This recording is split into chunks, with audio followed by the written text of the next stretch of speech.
আমেরিকার যে পড়াশোনার সিস্টেম এবং বাংলাদেশের সিস্টেমের মধ্যে কিছু পার্থক্য তো নিশ্চয়ই আছে, সেইটা তুমি যদি মোটা দাগে একটু বলো আমাদের।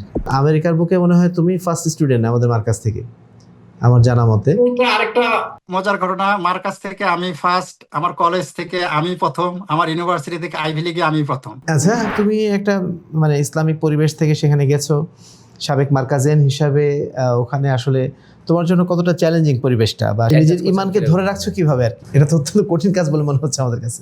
আসলে ওই যে আমি আমার কথা শুরুতে আমি বললাম, ওই যে আমার ফাউন্ডেশনটা তৈরি হয়েছে মার্কাস থেকে। আপনার ফাউন্ডেশন যখন আপনার ওকে থাকবে, যখন স্ট্রং থাকবে, আমার মনে হয় যে পৃথিবীর কোনো অপশক্তি বিচ্যুত করাতে পারবে না। এই জন্য এই ফাউন্ডেশনটা অনেক দরকার। হুম। এই জন্য আমি সবাইকে সাজেস্ট করব যে আপনাদের বাচ্চাদের ডাক্তারি পড়ান, ইঞ্জিনিয়ারিং পড়ান, লয়ার, আলেম, যেটাই পড়ান, দিনের ওইটাই, যে এবং ফাউন্ডেশন। ধর্মীয়, হ্যাঁ ধর্মীয় দিনই হ্যাঁ, ভিত্তি যদি না থাকে, যে কোনো সময় পা পা হোঁচট খাবে। বাংলাদেশের শিক্ষা ব্যবস্থার সিস্টেম চেঞ্জই পারে বাংলাদেশের রাজনৈতিক স্টেবিলিটি নিয়ে আসতে। যে আমরা যখন এআই ইউজ করতেছি, এআই, আমার ইউনিভার্সিটি ডাটমার্টকে বলা হয় মানে এআই এর বার্থ প্লেস। আচ্ছা আচ্ছা। সম্ভবত আমি সালটা যদি ভুল না করে থাকি, 1956-এ মানে এটা সূচনা হয় আমাদের ক্যাম্পাস থেকে। এই এআই যে আমরা এখন ইউজ করতেছি, এই এআই এর ধারণাই তো রে আমাদের ক্যাম্পাস থেকে, সেই 1956-এ সম্ভবত, আচ্ছা। আমি যদি ভুল না করে থাকি আর কি। আসলে আমি যতগুলো মিটিং করছি বিগত কত কত বছরে, আসলে সব ইংলিশে, যার ফলে আমি আসলে অনেক সময় কি ওয়ার্ড সিলেকশন করব, মানে আই ওয়াজ টোটালি কনফিউজড। আসসালামু আলাইকুম রহমতুল্লাহি ওবরাকাতুহু। নাহমাদুহু ওয়া নুসাল্লি আলা রাসূলিহিল কারীম, আম্মা বাদ। সম্মানিত দর্শক ও শ্রোতা মণ্ডলী, আল মারকাজুল ইসলামী আস-সালাফি, আমরা জানি যে আহলে হাদিসদের কেন্দ্রীয় মার্কাজ। এখান থেকে বিভিন্ন শিক্ষার্থীরা পড়াশোনা করে বিভিন্ন দেশে অবস্থান করছেন। ইতিপূর্বে আমরা মদিনা ইসলামী বিশ্ববিদ্যালয়, সৌদি আরবের অনেক শিক্ষার্থীকে যুক্ত করতে পেরেছিলাম আমাদের এই পডকাস্টে। আলহামদুলিল্লাহ, আমরা আমাদের আজকে আরও একজন সাবেক মার্কাজিয়ানকে পেয়েছি, যিনি বর্তমানে আমেরিকায় অবস্থান করছেন, পড়াশোনা শেষ করে পিএইচডি করছেন। আমরা স্বাগত জানাচ্ছি আমাদের আজকের অতিথি মোহাম্মদ শরীফুল ইসলামকে। আসসালামু আলাইকুম রহমতুল্লাহ। ওয়ালাইকুম আসসালাম রহমতুল্লাহি ওয়া বারাকাতুহু। আমরা আমাদের আজকের প্রোগ্রামে আপনাকে স্বাগত জানাচ্ছি। আমরা আমাদের প্রোগ্রামগুলোতে সাধারণত কোনো গেস্ট সেভাবে পাওয়া হয় না। আলহামদুলিল্লাহ, আমাদের আজকের হাদিস ফাউন্ডেশন শিক্ষা বোর্ডের সম্মানিত চেয়ারম্যান ডক্টর আহমদ আবদুল্লাহ সাকিব স্যারকে আমাদের আজকের এই পডকাস্টে গেস্ট হিসেবে পেয়েছি। আমরা আশা করি আমরা দুজন অতিথিকে নিয়ে আজকের পডকাস্টটা খুব সুন্দরভাবে পার করতে পারবো ইনশাল্লাহ। স্বাগত জানাচ্ছি ডক্টর আহমদ আবদুল্লাহ সাকিব স্যারকে। আসসালামু আলাইকুম রহমতুল্লাহি ওয়া বারাকাতুহু। ওয়ালাইকুম আসসালাম রহমতুল্লাহি ওয়া বারাকাতুহু। প্রিয় দর্শক, বিদেশ পড়াশোনা কিংবা বিদেশে উচ্চতর ডিগ্রি নিয়ে যদি আপনার কোনো প্রশ্ন থেকে থাকে, সেই প্রশ্নগুলো করতে পারেন আমাদের এই কমেন্ট বক্সে। এর পাশাপাশি যদি আপনার কোনো উল্লেখযোগ্য অভিজ্ঞতা অথবা অন্য কোনো স্মৃতি থেকে থাকে, সেগুলো আমাদের এই কমেন্ট বক্সে করতে পারেন, আর অন্যকে দেখার জন্য অধিকারে শেয়ার করবেন। আমরা শুরু করছি আমাদের আজকের অতিথিকে, অর্থাৎ শরীফুল ইসলাম ভাইকে দিয়েই, যে আমরা প্রথমে জানতে চাইব আপনার জন্ম কোথায় এবং বেড়ে ওঠাটা কীরকমভাবে। আসসালামু আলাইকুম রহমতুল্লাহ। ওয়ালাইকুম আসসালাম। আমার নাম তো ইতিমধ্যে আপনারা জেনেছেন, আমার নাম শরীফুল ইসলাম। আমার জন্ম রাজশাহী জেলার দুর্গাপুর থানার বড়াইল নামক গ্রামে। আমার জন্মের পরপরেই 10 মাস বা এরকম হবে বয়স, ওই সময় আমার বাবা মারা যায়। তো আমার শৈশব 6-7 বছর এরকম আমার আমার গ্রামেই কাটে। তারপরে আমার মামা ফারুক আহমেদ, উনি এখন দুর্গাপুর মহিলা কলেজের প্রভাষক। উনি আমাকে আহ নৌদাপাড়ায় নিয়ে আসেন আর কি আমার পড়াশোনার জন্য। তো নৌদাপাড়াতে আমার বেশ অনেক সময় কেটেছে। আমি ক্লাস 10 বা দাখিল পর্যন্ত আমি ওইখানে পড়াশোনা করেছি। তারপরে কলেজ, তারপরে ইউনিভার্সিটিতে পড়াশোনা করছি ঢাকায়। আমার ব্যাকগ্রাউন্ড ছিল মেকানিক্যাল ইঞ্জিনিয়ারিং। মেকানিক্যাল ইঞ্জিনিয়ারিং থেকে আমি আন্ডারগ্রেড শেষ করে তারপরে আমি বাংলাদেশের আহ, কিছু জায়গায় জব করেছি, তার মধ্যে পাওয়ার সেক্টর, পাওয়ার প্ল্যান্ট, বিদ্যুৎ উৎপাদন কেন্দ্র। তো বিদ্যুৎ উৎপাদন কেন্দ্র থেকে ওই এই পাওয়ার প্ল্যান্টটা ছিল আপনার ফসিল ফিউল বেসড, যেটা আসলে মানে পরিবেশের জন্য খুব মানে ক্ষতিকারক। তারপর আমি চিন্তা করলাম যে আসলে মানে যেগুলা এনভায়রনমেন্টাল ফ্রেন্ডলি এরকম কিছু করা যায় কিনা। তারপর থেকে শুরু হলো আর কি আমার এটা নিয়ে গবেষণা। তারপরে এই যে আসলাম এই এনার্জি নিয়ে পড়াশোনা করার জন্য আমেরিকায়। আর আমি যে ইউনিভার্সিটিতে পড়ছি এটাকে বলা হয় ডার্টমাউথ কলেজ। এটা আইভি লিগের একটা প্রতিষ্ঠান। জি। সো আলহামদুলিল্লাহ আমার মাস্টার শেষ, এখন আমি পিএইচডির স্টুডেন্ট। ইউনিভার্সিটি অফ লুজিয়ানাতে আমার পিএইচডি চলছে আর কি। মাশাআল্লাহ। জাযাকাল্লাহু খায়রান। তাহলে ভাই আমরা বুঝতে পারলাম যে আপনার সংক্ষিপ্ত সময়ের মধ্যেই এখানে পড়াশোনা করেছেন মার্কাজে, এর পাশাপাশি সময়ে দেশের পড়াশোনা শেষ করে এখন বিদেশে অবস্থান করছেন।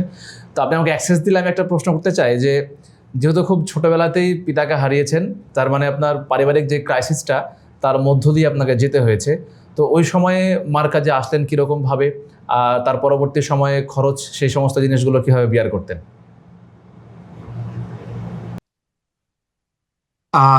এটা একটা গ্রেট কোশ্চেন, ভালো ভালো কোশ্চেন। নর্মালি তো আসলে বাবা মারা যাওয়ার পরে পারিবারিক অবস্থা কেমন থাকে আসলে এটা আমাদের বাংলাদেশের গ্রামগঞ্জের মানুষের সবাই জানে আর কি।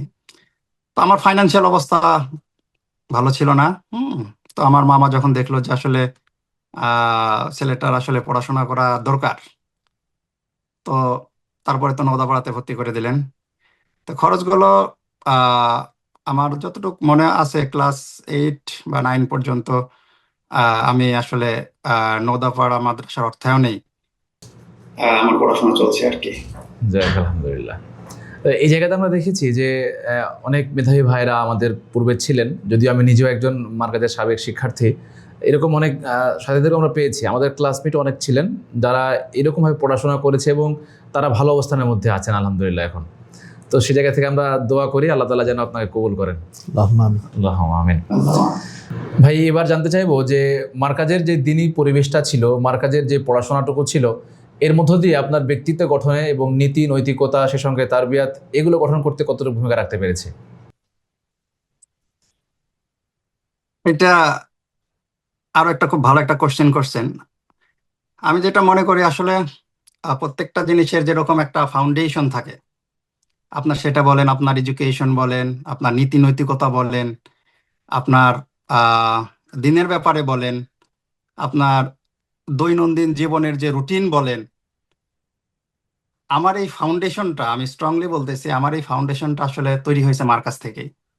যে ফাউন্ডেশন থেকে আমাকে এখনো পর্যন্ত আমি আহ আমেরিকার মতো একটা জায়গাতে থাকি, আমাকে এই ফাউন্ডেশন থেকে মানে আমাকে চুল পরিমাণ কেউ মানে ইয়ে করতে পারে নাই, মানে বিচ্যুত করতে পারে নাই। আলহামদুলিল্লাহ। তো কারণ ওইখানকার যা এনভায়রনমেন্ট, ওই সময়ের আহ যে পরিবেশ ছিল আমি যখন ছিলাম, এখন আশা করি আরো ভালো পরিবেশ আহ আছে। তো এই যে দৈনন্দিন যে একটা রুটিন মাফিক সবকিছু, পড়াশোনা, খেলাধুলা, আহ আপনার এবাদত বন্দেগি, আর এই যে এই রুটিন মাফিক একটা নিয়মানুবর্তিতা, এটা আমার লাইফে সবচেয়ে বড়, আমি মনে করব একটা নিয়ামত ছিল, আল্লাহর নিয়ামত ওই সময়। যেটা আমার মানে একটা মানুষের পূর্ণাঙ্গ মানুষ হওয়ার জন্য যে গাইডলাইন, যে ফাউন্ডেশন দরকার হয়, আলহামদুলিল্লাহ আমি ওইখান থেকে পেয়েছি, এবং ওইটার ফলে এখন আমি পাচ্ছি আলহামদুলিল্লাহ, আমার কাছে যেটা মনে হয় আর কি। আমাদের শরীফের সেই মানে প্রাথমিক জীবনটা এখানে গড়ে উঠেছিল, সেই জায়গা থেকে তার কোনো স্মৃতির জায়গাটা বা যে সমস্ত শিক্ষকদের কথা তার মনে আছে, বা আমি নিজেও যেহেতু সেই সময় মার্কাজের ছাত্র, আমাদের এই কয়েক ব্যাচ জুনিয়র ছিল শরীফ, তো ওদের সাথে আমাদের রেগুলার খেলাধুলো হতো। সেই সময়গুলো আসলে আসলে খুব স্মৃতিকাতর একটা সময় আর কি আমাদের জন্য, সবার জন্যই। তা আমি ওর কাছ থেকে একটু জানতে চাচ্ছি যে সেই সময়টা তোমার মনে পড়ে কিনা, বা সেই সময় যারা শিক্ষকরা ছিলেন তাদের কথা মনে পড়ছে কিনা, বা শিক্ষকদের কোনো স্মৃতির কথা তোমার মনে পড়ে কিনা, যার বা এখানে আমরা আর কিছু বলতে পারি যে কোনো শিক্ষকের নসিহত তোমার মনে আছে কিনা সেই সময়কালের, বা আমাদের কোনো বড় ভাইদের কথা মনে আছে কিনা? না, আসলে কি মার্কাজের ওই সময়টা আমরা তো খেলাধুলা করতাম একসঙ্গে, এক রুমে কয়েকজন থাকতাম। তা আমার কাছে যেটা সবচেয়ে আমার মানে মোটিভেশন কাজ করতো আর কি, তো এটা যেরকম আমি থাকতাম, আমার সিনিয়র ভাইরা, আমি আব্দুল আলিম ভাই রুমে থাকতাম, আব্দুল সামাদ ভাই থাকতো। আহ তো আমার ভিতরে একটা কাজ করতো যে এই যে আমাদের যে আমচত্বরটা আছে এখানে কিন্তু রাজশাহী ইউনিভার্সিটির বাস আসতো। জি। তো আমরা ছোট ছিলাম সবাই, ভাইরা বাসে যাইতো রাজশাহী ইউনিভার্সিটিতে, তখন মনের মধ্যে একটা ইয়ে জাগতো যে আমরা কবে ইউনিভার্সিটিতে যাব। এই যে একটা মোটিভেশন কাজ করে, এটা কিন্তু মানে সামনে আগানোর জন্য অনেক বড় একটা মানে মোটিভেশন। আর মানে এনভায়রনমেন্টের কত বড় ফ্যাক্ট, ফর এক্সাম্পল আমি আপনাকে একটা বলি, সেটা হচ্ছে যে ভাইরা তখন ইউনিভার্সিটির থিসিস লিখতো, অ্যাসাইনমেন্ট লিখতো, আমরা ক্লাস 5-6 থেকেই জানি যে আসলে এই জিনিসটা কি, মানে অ্যাসাইনমেন্ট জিনিসটা কি। হ্যাঁ, মানে এই জিনিসগুলো মনে করেন যে আমাদের মানে অনেক আগায় দিছে আমাদের, আমার কাছে যেটা মনে হয় আর কি। আর শিক্ষকদের নসিহত তো অবশ্যই, আহ আমি বলবো যে আমাকে যেটা সবচেয়ে বেশি মনে পড়ে আমাদের আহ লুৎফর হুজুরকে, কারণ প্রতিদিন ফজরের সময় উনি ডাকতেন। হ্যাঁ ডাকতেন। হ্যাঁ, এইটা আসলে আসলে ভোলার ভোলার না আর কি। যেটা, আর তারপরে আহ অনেক সময় কিছুদিন আমাদের ফজল করিম ওস্তাদ যে ছিল, জি। ওনাকে খুব ভীষণ মনে পড়ে আর কি। আহ কারণ উনি একটু স্ট্রিক্ট ছিল, বাট এটা আসলে আমাদের লাইফে দরকারও ছিল। জি। হ্যাঁ, তো আল্লাহ আহ ওনাকে জান্নাতবাসী করুক, আমরা সবাই তার জন্য দোয়া করি। আল্লাহুম্মা আমিন। শরীফ, তোমার একটা মানে বিষয় আমাদের অবশ্য খেয়াল হচ্ছে এই মুহূর্তে, তুমি মানে দাখিল পাশ করে তো এখান থেকে চলে গেছিলে, তাই না? জি জি দাখিল পাশ করার পরে তুমি চলে গেলে, সম্ভবত এখানে পলিটেকনিক ভর্তি হয়েছে, রাজশাহী পলিটেকনিকে। জি জি জি তো ওই সময় আমার যেটা মনে পড়ছে, আমরা কিন্তু খুব মানে সন্তুষ্ট ছিলাম না যে তুমি চলে যাচ্ছ। আমরা যখন শুনলাম, আমরা যারা বড়রা ছিলাম তারা কিন্তু খুব একটা সন্তুষ্ট ছিলাম না যে তোমরা চলে যাচ্ছ। তো তোমার সাথে মানে আরও দু একজন ছিল, মানে একই ব্যাচে, তোমরা পলিটেকনিকে চলে যাও। তো সেই সময় যে টেকনিক্যাল পড়াশোনা করার জন্য সিদ্ধান্ত নিলে, এটা একটা বিষয়। আর দ্বিতীয়ত, মাদ্রাসা ব্যাকগ্রাউন্ড থেকে ইঞ্জিনিয়ারিং যে পড়তে গেলে, তো এটা তোমাদের জন্য কতটা চ্যালেঞ্জিং ছিল ওই সময়টা? আসলে ওই সময় আমি আর আমার আরেক বন্ধু আব্দুর রহমান, দুজনে আমরা হ্যাঁ, আব্দুর রহমান, মনে পড়ছে আমার। হ্যাঁ, হ্যাঁ হ্যাঁ গিয়েছিলাম আর কি। ওই সময়টা খুব চ্যালেঞ্জিং ছিল, কারণ আহ ওই সময় মাদ্রাসার সিলেবাস এবং জেনারেল যে সিলেবাস, এটা অনেকটা মানে ডিফারেন্ট ছিল। জি জি। তো যার ফলে আমার ফিজিক্স, কেমিস্ট্রি, ম্যাথ এই জিনিসগুলোতে একটু আহ অনেক পরিশ্রম করতে হয়েছে। হুম, বাট আমার মধ্যে একটা কনফিডেন্স আগে থেকেই ছিল যে আসলে নাথিং ইজ ইম্পসিবল। একটা জিনিস হচ্ছে না, ঠিক আছে, ওকে, হুম, আমি আমার লক্ষ্য উদ্দেশ্য থেকে আমি মানে সরবো না, কিন্তু আমি আমার ওয়ে চেঞ্জ করব। এই এই ওয়েতে হলো না, আমি আরেকটা পথ বেছে নিব, যে আমি এই হুম। পথটা দিয়ে আমি এটাকে ট্রাই করে দেখি। আচ্ছা। তো আমার কাছে যেটা মনে হয়, শুধু এটা ইঞ্জিনিয়ারিং ক্ষেত্রে না, শুধু আপনি আহ কোরআন হাদিস বা যেটাই পড়াশোনা করেন না, হচ্ছে না আমার দ্বারা, এটা এটা হবে না কেন, হবে, কিন্তু আপনাকে ওয়েটা চেঞ্জ করতে হবে। এই ওয়েতে হচ্ছে না, আমি এই ওয়েতে ট্রাই করে দেখি, হবেই ইনশাল্লাহ। হুম। তা আমার ভিতরে এই জিনিসটা কাজ করছে। আচ্ছা তো আচ্ছা। আমি হ্যাঁ, সে সময় অনেক একটু এক্সট্রা আমাকে পরিশ্রম করতে হয়েছে এই আহ, নতুন শিক্ষা ব্যবস্থার সাথে কোপ আপ করার জন্য। আচ্ছা, তো সেখানে যাওয়ার তোমার প্ল্যানটা কিভাবে হলো? যে তুমি তো ধরো মাদ্রাসা ব্যাকগ্রাউন্ড থেকে ছিলে, বা একভাবে একটা ধারায় পড়াশোনা করে আসছিলে, তো হঠাৎ কেন মনে হলো যে না, এখন আমার একটু চেঞ্জ করা দরকার? এটার আসলে একটা মজার একটা স্টোরি আমার কাছে, যেটা আসলে হয় আর কি। এটা জানতে চাচ্ছি আর কি। আহ, তেমন কিছু না, বাট আমার কাছে খুব মজার। মজার বলতে কি, যে আমি ওই সময় আসলে ওই উপশহরের দিকে মাঝে মাঝে কি একটা কাজে যেতাম আর কি। হুম, হুম, তো যেতাম, ওখানে দেখতাম অনেক বড়, ছোট মানুষ দেখতাম অনেক বড় বড় বিল্ডিং। তো দেখলাম, পরে একজনকে জিজ্ঞাসা করলাম, আমাদের এক ফ্রেন্ড, যে আসলে এই বিল্ডিং, এত বড় বিল্ডিং এর মালিক কে, মানে ছোট মানুষ, মানে ওরকম একটা ইয়ে ছিল। হুম। তখন বলে যে এই বিল্ডিং এর মালিক একজন ইঞ্জিনিয়ার।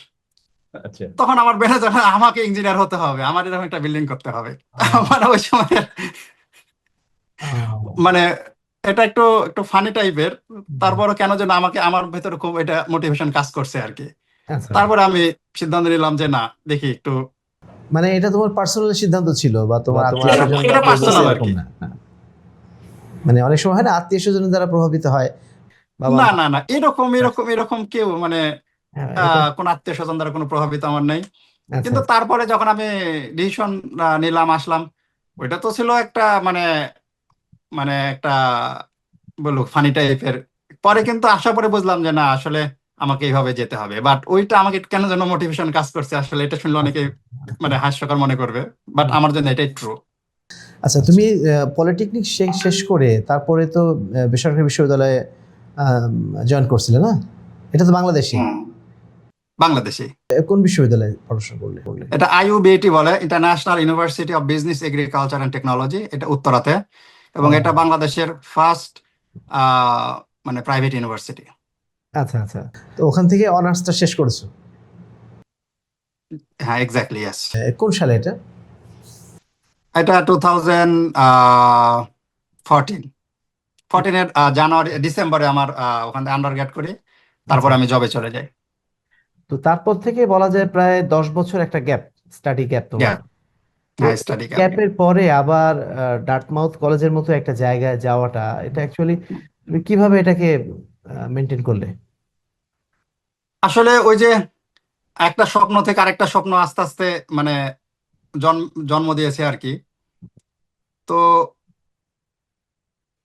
ডার্টমাউথে আমার আমার একটা ফিলোসফি হচ্ছে যে আপনি সব সময় নিজেকে আপডেট রাখতে হবে, এটা আমার একটা পার্সোনাল ফিলোসফি।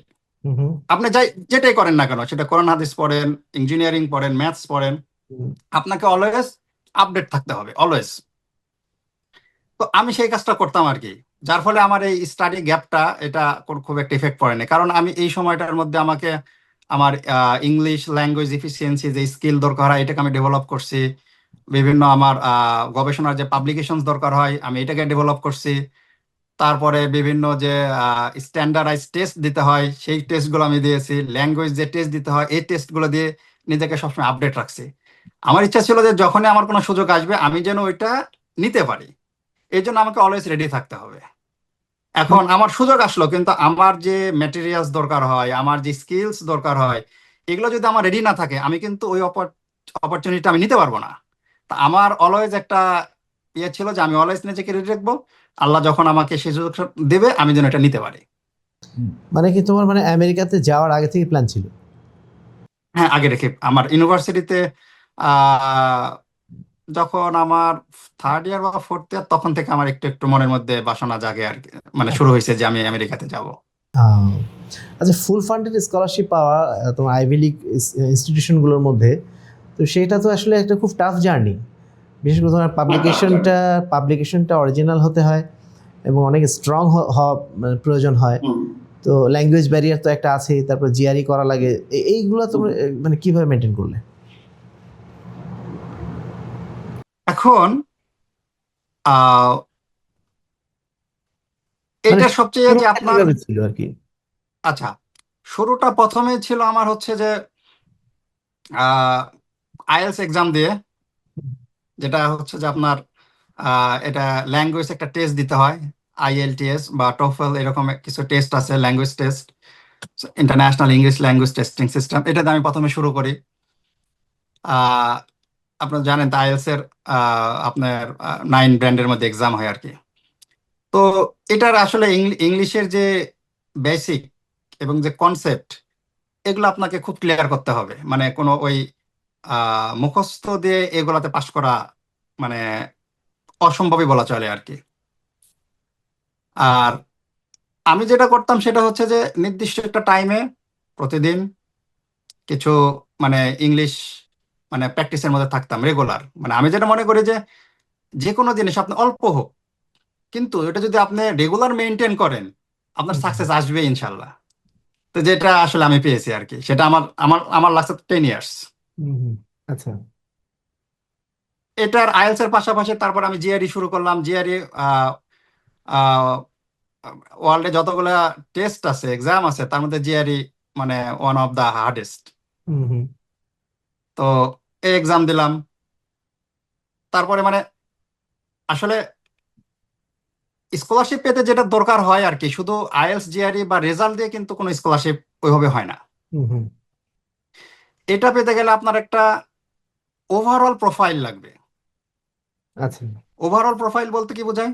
সেটা হচ্ছে আপনার আইএলটিএস এর একটা স্কোর লাগবে, যাতে আপনি এখানে এসে আপনি ইংলিশ ল্যাঙ্গুয়েজ আপনি মানে স্টাডি করতে আপনি মানে কতটুকু কেপাবল কিনা এটা তারা জাজ করবে।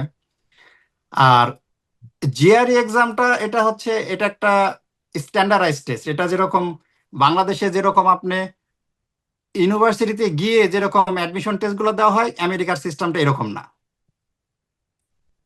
আমেরিকান সিস্টেমটা হচ্ছে আপনার আন্ডারগ্রেডের জন্য এসএটি বলে একটা এক্সাম টেস্ট আছে, এটা দিতে হয়। আর মাস্টার্স বা পিএইচডির জন্য এটা জিআরই জিম্যাট এরকম কিছু টেস্ট আছে। এটাকে ওরা ওই অ্যাডমিশন টেস্টের মতোই তারা কাউন্ট করে আর কি। তো এই টেস্টে দিলে আপনার কি হবে যে ওরা বুঝবে যে আপনার লেভেলটা কতটুকু। আচ্ছা। স্কোর যত বেশি হবে আপনি তত ভালো ইউনিভার্সিটিতে অ্যাপ্লাই করার মানে অ্যাপ্লাই করলে আপনার ওখানকার চান্স পাওয়ার পসিবিলিটি তত বেড়ে যাবে। হুম হুম। তো ওই স্কোর দেখে ওরা বোঝে যে আপনার লেভেলটা কতটুকু। আচ্ছা। আচ্ছা, আপনার তাহলে আইএস লাগবে, আপনার জিআরই স্কোর লাগবে, আপনার যদি গবেষণা মানে মাস্টার্স বা পিএইচডি তে হয় তাহলে আপনার পাবলিকেশন হলে আপনার প্রোফাইল আরেকটু মানে ভারী করলো আর কি। আরেকটা যেটা জিনিস খুবই ইম্পর্টেন্ট, যে ওরা শুধু যে রেজাল্ট আইএলটিএস জিআরই এগুলো দেখে না, একটা দেখে ওরা হচ্ছে যে আপনার আপনার মধ্যে নেতৃত্ব গুণ, আপনি এক্সট্রা কারিকুলার অ্যাক্টিভিটিস আপনার মধ্যে কি আছে। হুম হুম। রেজাল্ট তো দেখা দেখা মানে জিপিএ 5 অনেকেই পায়, হুম। কিন্তু দেখা যাচ্ছে যে একজনকে আপনি ও আপনি কোনো ভলেন্টারি কোনো ওয়ার্কে আপনি পাবেন না। আচ্ছা। তো এরা চিন্তা করে যে আপনার জিপিএ 5 আছে, ওকে ফাইন, কিন্তু আপনাকে দিয়ে জাতির কি উপকার হবে? হুম হুম। আচ্ছা। আপনি কোনো এক্সট্রা কারিকুলার অ্যাক্টিভিটিস করতেছেন কিনা, হুম আপনি কোনো ভলেন্টারি ওয়ার্ক করতেছেন কিনা, আপনাকে যে আমরা স্কলারশিপ দেব এটা কি শুধু আপনাকে রিচ বানানোর জন্য? নো, হুম। ওরা দেখে যে আপনার দিয়ে জাতির কি উপকার হবে। আচ্ছা। তো এটা ওরা কিভাবে আইডেন্টিফাই করবে? হুম আপনার তো রেজাল্ট, আপনার অন্য স্ট্যান্ডার্ডাইজ টেস্ট এগুলো তো আছেই, হুম। তারপরে ওরা দেখে যে আপনার হচ্ছে যে এই লিডারশিপ স্কিল কি আছে। তো লিডারশিপ স্কিল তো ঘরে বসে থাকলে তৈরি হবে না, জি। আপনাকে এটা বিভিন্ন অর্গানাইজার সাথে যুক্ত থাকতে হবে, তাদের সাথে ভলেন্টিয়ার ওয়ার্ক করতে হবে, এবং হুম। এগুলা সব আপনি কি কি করছেন, আপনার লিডারশিপে কি কি হয়েছে, আপনার সমাজে কি কি করছেন, আচ্ছা। এইগুলা সব আপনাকে ওরা মানে দেখে আর কি। অ্যাডমিশনের ক্ষেত্রে ভেরি ভেরি ইম্পর্টেন্ট। আচ্ছা। আচ্ছা। ওরা শুধু যে আপনার সিজিপিএ ভালো থাকবে আর আপনাকে স্কলারশিপ দিয়ে দিবে এটা না। হুম হুম। মেন কথা যে আপনি সমাজে কি অবদান রাখতে পারবেন। আচ্ছা আচ্ছা, মাশাআল্লাহ। এবং পরবর্তীতে আরো কিছু আছে মেটেরিয়াল, যেরকম আপনার টিচারদের আপনার রেকমেন্ডেশন লেটার লাগে, তারপরে হুম। আপনার যে রিসার্চ প্রপোজাল কতটুক আপনি প্রাঞ্জল ভাষায় তাদেরকে বোঝাতে পারছেন যে আমার রিসার্চ প্রপোজালটা ইফেক্টিভ, আচ্ছা আচ্ছা। এবং যে প্রফেসরের আন্ডারে আপনি রিসার্চ করবেন তার সাথে আপনার রিসার্চটা কতটুকু ম্যাচ করে। এই যে একটা ওভারঅল প্রোফাইল লাগবে, খালি হুম। একটা দিয়ে মানে স্কলারশিপ পাওয়াটা খুব ডিফিকাল্ট। বিষয়টা কি এমন যে অনেক লাকও ফেভার করা লাগে, মানে অনেকে ধরে এই প্রোফাইলগুলো মোটামুটি হয়তো একরকম আছে, কিন্তু হয়তো চান্স পাচ্ছে না, সুযোগ পাচ্ছে না। তুমি যেটা বললে যে তোমার গবেষক যিনি অর্থাৎ সুপারভাইজার যিনি, তার সাথে ম্যাচ করাও এটা একটা ইম্পর্টেন্ট বিষয়। তো ম্যাচ তো অনেক সময় করবে না, এটা মানে ওভারঅল মানে একই রকম মানে ফিল্ড সাধারণত পাওয়া যায় না, বা খুঁজতে হয় অনেক বেশি। তো এটা কি অনেকটা লাকের উপর নির্ভরশীল কিনা? লাক তো অবশ্যই আছে, বাট আসলে প্রফেসরের সাথে আপনার প্রোফাইল ম্যাচ না করলে আপনাকে ফান্ডিং দেবে না। রাইট। সে ম্যাচ করা প্রোফাইল মানে টিচার খুঁজে পাওয়া তো অনেক কঠিন ব্যাপার। এটা হ্যাঁ কঠিন, এটা কঠিন। তারপরে আসলে যে লেগে থাকতে হয় দিনের পর দিন, আপনার খুঁজতে হবে আসলে কোন প্রোফাইলের প্রফেসর কি নিয়ে কাজ করতেছে। প্রফেসরকে ইমেল দিতে হবে, ওনার সাথে বলতে বোঝাতে হবে যে দেখো হুম। মানে আমি এই নিয়ে কাজ করি, তুমিও তো এই নিয়ে কাজ করো, কারণ এখন প্রফেসরদের সব প্রোফাইল আপনার ওয়েবসাইটে পাওয়া যায়। জি। এখন একটু টেকনিক্যালি আপনাকে ওটাকে মানে সার্চ করতে হবে যে আসলে আমি এই প্রফেসরটা আমার প্রোফাইলের সাথে ম্যাচ করতেছে। আর কিছু আপনার পাবলিকেশনস আর রিসার্চটা আপনাকে একটু স্টাডি করতে হবে, করার পরে আপনি তার ইমেল দিবেন যে আমিও তো এই নিয়ে রিসার্চ করি, তোমার এই পেপারসটা পড়ছি আমি। আচ্ছা। আবার যদি আপনি একটু অ্যাডভান্স হন, বলেন যে তুমি তোমার আমি এই রিসার্চ পেপারটা আমি পড়ছি, এই এই জায়গাটা তোমার একটা রিসার্চ গ্যাপ আছে, আমি এই জায়গাটা নিয়ে তো আমি কাজ করতে চাই। আচ্ছা আচ্ছা। তখন প্রফেসর বলবে তাই তো দেখি ও আবার একটু স্টাডি করবে নাও, তাহলে তো এই ছেলেটাকে আমাকে দরকার। মানে যে যেভাবে প্রফেসরকে আর কি ম্যানেজ করে আর কি। কিন্তু আমরা আসলে শুনি, ওভারঅল অ্যাডমিশনটা কি ইউনিভার্সিটি থেকেই হয়, আপনার ওভারঅল প্রোফাইলও ভালো লাগবে প্লাস আপনার রিসার্চও লাগবে। আমরা অনেক সময় শুনি এরকম হয় যে 100 প্রফেসরকে মেল করা হয়েছে, কেউ রিপ্লাই দেয়নি। তো এরকমই সাধারণত হয়। তো এটা আসলে কেমনে কি করা হয়? না না, এটা হয় এই জন্য যে প্রফেসর যেটা চাচ্ছে সেটা হচ্ছে যে ম্যাচ করছে না। আহ, বোঝাতে পারে না, তার রিকোয়ারমেন্ট ম্যাচ করে না। ফর এক্সাম্পল আমার আমার লাইফ থেকে আমি বলি, আমার ডার্টমাউথের এক প্রফেসর, আমার যখন মাস্টার শেষের দিকে, উনি আমার স্টিল তখন উনি আমার একটা কোর্সের, উনি আমার হচ্ছে যে প্রফেসর, আমার ক্লাস নেয় কিন্তু নিয়মিত। আচ্ছা তো আমি ওনাকে আমার নেক্সট পিএইচডির জন্য আমি ওনাকে ইন্টারেস্ট শো করে আমি একটা ইমেল দিয়েছি। এখন ইমেল দেওয়ার পরে উনি আমার ইমেলের রিপ্লাই দেয় না। আচ্ছা। একদিন, এক সপ্তাহ, 2 সপ্তাহ চলে গেল। পরে একদিন ক্লাসে আসলাম, আমি বললাম প্রফেসর আমি তো তোমার এরকম একটা ইমেল দিয়েছিলাম। তখন উনি একটু মানে ইয়ে পাইছে, কারণ আমি যদি স্টাডি রিলেটেড ইমেল দিই প্রত্যেকটা প্রফেসর এরা রিপ্লাই দেবে। হুম হুম। কিন্তু যখন আমি পিএইচডির ব্যাপারে এই ব্যাপারে ইমেল দিয়েছি, উনি আমাকে রিপ্লাই দেয় নাই। পরে আমি বললাম না, এটা ভয় পাওয়ার কিছু নাই, আমি হচ্ছে যে আসলে এই পিএইচডির বিষয়টা নিয়ে বলছে, ও আচ্ছা আচ্ছা, আমি তোমাকে রিপ্লাই দেই নাই এই জন্যে যে এই মুহূর্তে আমার কাছে ফান্ডিং নাই বা ফান্ডিং লিমিটেড, এই জন্য আমি তোমাকে রিপ্লাই দেই নাই। তাই বললাম, তো পরে জিজ্ঞাসা করলাম যে আসলে তুমি তাহলে রিপ্লাই কিভাবে দিবা এক সময়। বলছে আমার কাছে যখন অ্যাভেলেবল ফান্ডিং আসবে আমি তখন আমার ইমেইলে কিছু কিওয়ার্ড দিয়ে সার্চ করব, ওই সার্চ কিওয়ার্ডে যেগুলো আমার সামনে আসবে আমি তাদেরকে রিপ্লাই দেব। তার মানে কি বোঝালো, মানে এখান থেকে কি বুঝলাম আমরা, যে যে একটা একটা প্রফেসরকে যখন আমি ইমেইল করব, ইমেইলে আমি কি ওয়ার্ড সিলেকশন করতেছি যে আমার রিসার্চের সাথে বা প্রফেসরের রিসার্চের সাথে যে রিসার্চ টপিক মিল আছে, মানে ওই টাইপের ওয়ার্ড আমাকে ইউজ করে আমাকে ইমেল লিখতে হবে। হুম। তাহলে কি হবে, প্রফেসরের জন্য প্রফেসররা, এখানকার প্রফেসররা হাজার হাজার ইমেল পায়, ওরা তো হাজার হাজার ইমেল পড়ার তাদের সময় নাই। হুম। যার ফলে হয় কি, ওরা ওই যখন ওরা রিপ্লাই দেবে, একদিন হয়তো বসলো উইকেন্ডে, একদিন বসলো যে আজকে আমি রিপ্লাই দেবো, ও তখন করে কি, ও কিওয়ার্ড সার্চ করে ইমেইলে যে এই কিওয়ার্ড, মানে ও রিসার্চ এরিয়া দিয়ে বা একটা কিওয়ার্ড যখন সার্চ করে তখন তো ইমেল গুলা সামনে আসে। আচ্ছা। তো এই জন্য ইমেল লেখাটা অনেক ইম্পর্টেন্ট, যে আমি ইমেইলে কি টাইপের ওয়ার্ড ইউজ করতেছি, মানে আমার যেটা মানে নর্মালি কিওয়ার্ড হতে পারে বা ইম্পর্টেন্ট হতে পারে। মানে আমার প্রফেসরের কাছ থেকে এটা শিক্ষণীয় আর কি। আচ্ছা আচ্ছা। তো যাক, এটা খুব মানে একটা ক্রিটিক্যাল কাজ মনে হচ্ছে, এবং আসলে অনেকটা লাক ফেভার করাও লাগে। এর পিছনে লেগে থাকা এটা তো খুব টাফ ব্যাপার। দেখা যাচ্ছে যে আমি 50 জনকে মেইল করলাম, রিপ্লাই দিল না। রিপ্লাই দিল না, জি। তো এটা একটা খুব বিরক্তিকর, মানে তাৎক্ষণিকভাবে একটা হতাশা জাগবেই, তখন হয়তো কন্টিনিউ করবে না। আর ম্যাক্সিমাম ক্ষেত্রে তাই হয়, মানে ধৈর্য ধরে টিকে থাকাটাও অনেক কঠিন ব্যাপার। তো হ্যাঁ, এই দিক থেকে আমি অনেকটা লাকি। সেটাই আমি অনেকটা লাকি বলতে যে আসলে আমাকে ওইরকম শত শত ইমেল করতে হয় নাই। আচ্ছা আলহামদুলিল্লাহ আমি লাকি। আহ এটা অবশ্যই মানে আল্লাহর আমার যে বিষয়টা যেটা হয়েছে আল্লাহর অশেষ রহমত।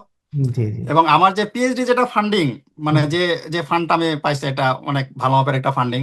আচ্ছা এটার জন্য আমাকে ইমেল করতে হয়নি, প্রফেসরই আমাকে ইমেল করছে। এটা একটা মজার বিষয়। আচ্ছা। তো মাশাআল্লাহ। এটা কিভাবে হলো? মজার বিষয়টা কেমন, যে আমি একটা প্রফেসরকে ইমেল করছিলাম, যে একটাই প্রফেসরকে ইমেল করছি আমি ইউনিভার্সিটিতে।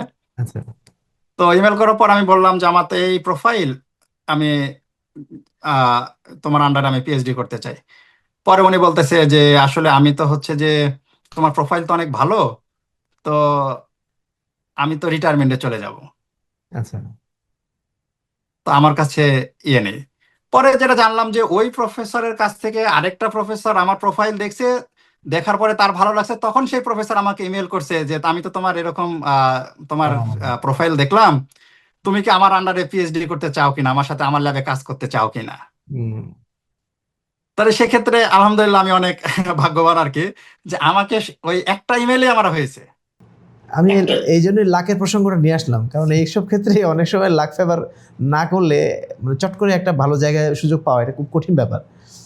মানে তোমার হয়তো সেম প্রোফাইলে আরও অনেকেই আছে, কিন্তু চট করে এই যে মানে আরেকজনের মাধ্যম দিয়ে উনি জানলেন তোমার বিষয়ে, চট করে আবার ওনাকে মেইল করলেন তোমাকে। তো এটাও তো মানে বলা যেতে পারে অনেকটা লাকের উপরেই। উনি হয়তো তোমাকে খোঁজেননি, তুমিও খোঁজো নেই। না, এটাই লাক, কিন্তু আপনার প্রোফাইলটা এবং সিভিটা সবকিছু মানে ওই লেভেলের স্ট্যান্ডার্ড মানের আপনাকে তৈরি করতে হবে। আচ্ছা আচ্ছা এখন ওরা আপনার আপনার প্রোফাইল ভালো লাগলো না, ওদের স্টুডেন্ট ফাঁকা থাকলো, তবু আপনাকে নেবে না।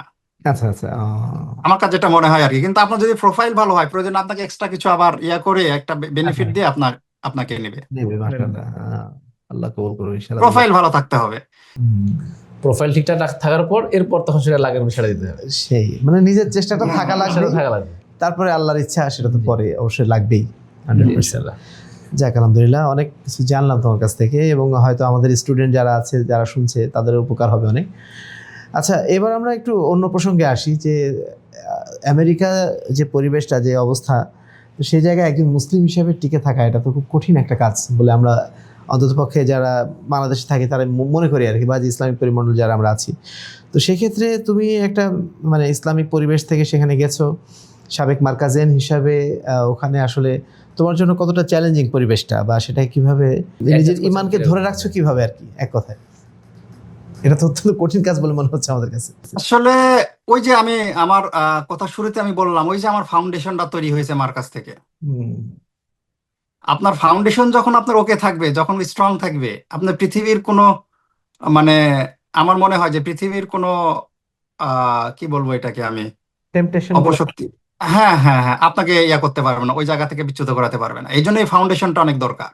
হুম, এই জন্য আমি সবাইকে সাজেস্ট করব যে আপনাদের বাচ্চাদের ডাক্তারি পড়ান, ইঞ্জিনিয়ারিং পড়ান, লয়ার, আলেম, যেটাই পড়ান, ফাউন্ডেশনটা আপনার আপনার মানে দিনের যে দৈহিক এবং ফাউন্ডেশন, ধর্মীয়, হ্যাঁ ধর্মীয় দিনই ভিত্তি হ্যাঁ, যদি না থাকে, যে কোনো সময় পা পা হোঁচট খাবে। হোঁচট খাবে। জি জি। কিন্তু কিন্তু আপনি যখন ফাউন্ডেশনটা ওকে থাকবে, আপনার মধ্যে ওই ভীতিটা কাজ করবে এবং আপনাকে টলাতে পারবে না। আচ্ছা, এটা একটা হলো যে আমি ফাউন্ডেশনের কথা বললাম। জি। এবার আসি হচ্ছে আসলে আমার কাছে আমেরিকা যেটা মনে হয়েছে সেটা আসলে এখানে ধর্ম পালনের প্রচুর স্বাধীনতা আছে। আচ্ছা, আমি কিভাবে বলি, আচ্ছা, ধর্ম পালনের স্বাধীনতা এখানে প্রচুর, কিন্তু ধর্ম পালনের যে এনভায়রনমেন্ট, পরিবেশ, এটা একটু কঠিন। এনভায়রনমেন্টের কথাই বলছি আমরা, আসলে এটা পরিবেশ তো হ্যাঁ একদম একদম বিপরীত আর কি। হ্যাঁ। ক্ষেত্রে এটা তো খুব কঠিন ব্যাপার বলে মনে হয় আমাদের কাছে। তো আচ্ছা, এবার আমি রিলেট করি ওই যে আমার ফাউন্ডেশন আচ্ছা, আর এখানকার ফাউন্ডেশন যখন আপনার ওকে থাকবে, আপনি যখন তখন আপনি কিন্তু খুঁজে ঠিকই বের করবেন এখানে কোথায় একটা মার্কাজ আছে, কোথায় একটা মসজিদ আছে, এখানকার কোনো মুসলিম কমিউনিটি আছে, ঠিকই আপনি খুঁজে বের করে ফেলবেন। হুম, এবং আমি সেটা করতে পেরেছি আলহামদুলিল্লাহ। এবং জি, বেশিরভাগ ইউনিভার্সিটি, আমার ক্যাম্পাসেও আহ, ওই যে বললাম না এখানে ধর্ম পালনের স্বাধীনতা, আমার ক্যাম্পাসে কিন্তু ক্যাম্পাস থেকে একটা আমরা চ্যাপলিন বা এখানে ইমাম ইমাম নিয়োগ দেওয়া আছে, কিন্তু আচ্ছা, ইউনিভার্সিটি থেকে ইমাম নিয়োগ দেওয়া আছে আমেরিকার মতো ইউনিভার্সিটিতে। ও, আচ্ছা আচ্ছা আচ্ছা, মানে ওই ওখানে যে বললাম ধর্ম আলাদা পালনের সালাতের স্বাধীনতা। জায়গা আছে। হুম হুম, আলাদা সালাতের জায়গা বা মসজিদ আছে ভার্সিটির হ্যাঁ, সাথে, ঠিক। আলাদা সালাতের জায়গা আছে, আপনি ওখানে পড়তে পারবেন, কোনো সমস্যা নাই। হ্যাঁ, এবং মুসলমানদের জন্য, মুসলিমদের জন্য আপনি হচ্ছে যে এখানে ইমাম ইমাম রাখা আছে।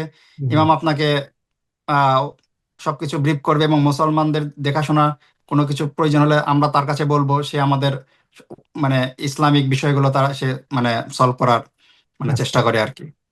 হুম, আর এখানে একটা জিনিস যে বলে রাখি যে আহ আমেরিকার প্রায় প্রত্যেকটা মসজিদেই, আমাদের ক্যাম্পাসে যেখানে নামাজের আহ ইয়ে আছে, মসজিদ আছে, এখানে নিয়মিত কিন্তু তালিম হয়, ইসলামিক হালাকা হয়, আচ্ছা বিভিন্ন সিরাত সম্পর্কে ডিসকাশন হয়। আচ্ছা আচ্ছা, মানে চমৎকার একটা ইসলামিক পরিবেশ। আমরা যে কমিউনিটি আছে, এই কমিউনিটির মধ্যে চমৎকার একটা ইসলামিক পরিবেশ, এবং দেখবেন যে প্রত্যেক মাসে কেউ না কেউ মানে এখানে মুসলিম হচ্ছে। আচ্ছা আচ্ছা তো যাক, মানে আমেরিকার মতো দেশে থেকেও মনে হচ্ছে না যে খুব মানে বাইরের কোনো সংস্কৃতির মধ্যে আছে, এরকম মনে হচ্ছে না, তাই বলছো? না, য- ওই যে বললাম যখন আপনি ঘুরবেন, বাইরে যাবেন, তখন একটু তো মনে হবে আর কি পরিবেশটা। হ্যাঁ, কিন্তু দিনই আর পরিবার এছাড়া আপনি, থাকতে চাইলে সে সুযোগটা আছে। হ্যাঁ, এখানে সুযোগ আছে। আপনি যদি একবারে পূর্ণ ইসলামিক জীবন বিধান আপনি পালন করেন, এখানে কেউ আপনার ডিস্টার্ব করবে না, হুম ওপেন মানে স্বাধীন।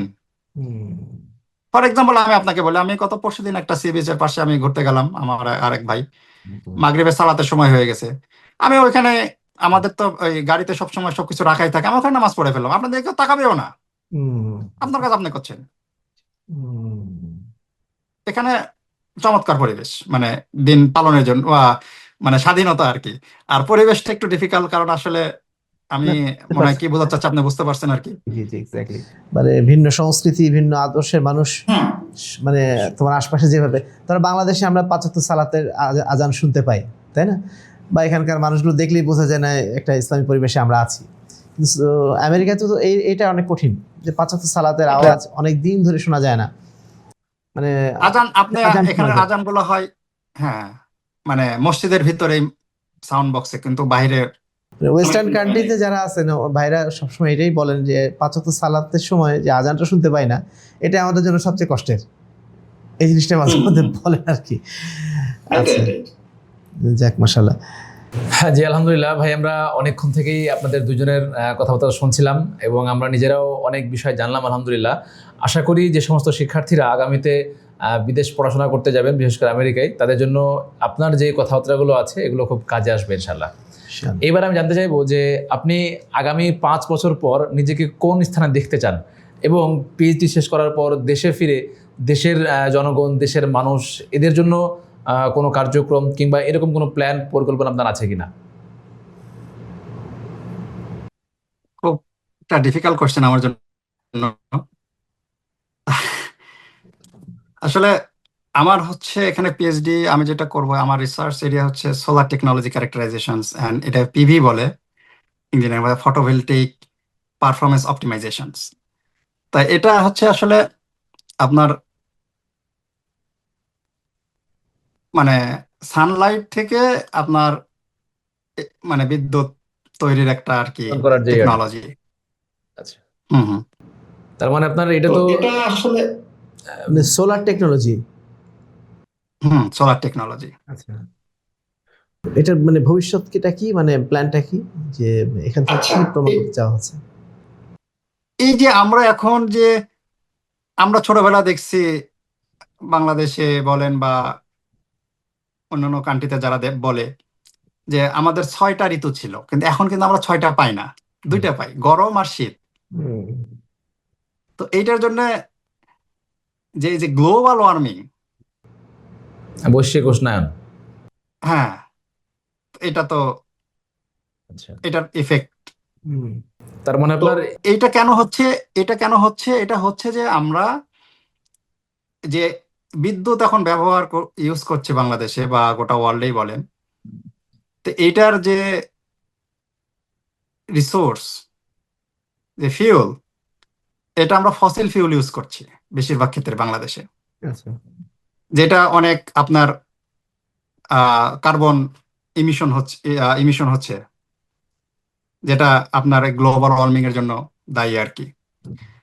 তো এখন আমি যদি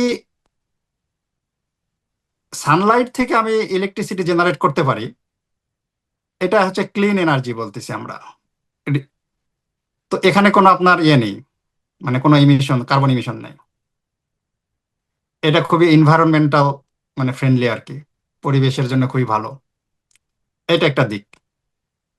সেকেন্ডলি, এটা আমার একান্ত ব্যক্তিগত মতামত, সেটা হচ্ছে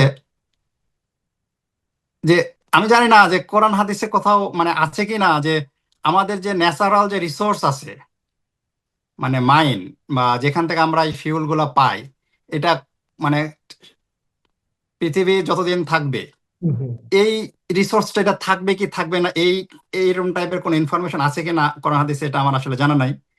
তবে এতটুকু জানি, পৃথিবী যতদিন মানে সূর্য যতদিন আছে পৃথিবী ততদিন আছে। কিয়ামতের আগে তো মানে সূর্য ধ্বংস যখন হবে না আর কি। উঠবে না তখন তো কেমন পৃথিবী হয়ে গেল? যেদিন ধ্বংস হবে সেই দিনই মানে সূর্য ধ্বংস হবে, তার আগ পর্যন্ত না। হ্যাঁ।